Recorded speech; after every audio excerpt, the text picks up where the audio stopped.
দেখো বন্ধুরা, ওকে আমি বলেছিলাম যে একটু আঁকতে কল্পনকে।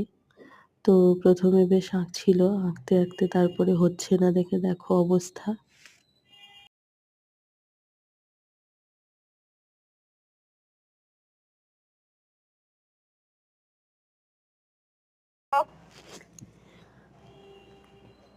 তারপর চলে গেল নিজের খেলনা নিয়ে বসে। ও কিছুটা ওয়ার্ড জানে, যেগুলো জিজ্ঞেস করলে বলে। তো যেগুলো জানে সেগুলো দেখলেই ও আগে হেসে ফেলে। তারপরে ওর খেলনাগুলো নিয়ে খেলতে থাকে। সেগুলো সাজায়। কিছু ওয়ার্ড পেন্টাগন মানে জানে। তারপরে কিছু ওয়ার্ড আছে যেগুলো ও জানে। এই নিয়ে ওই খেলতে থাকে। দেখে নাও কি অবস্থা।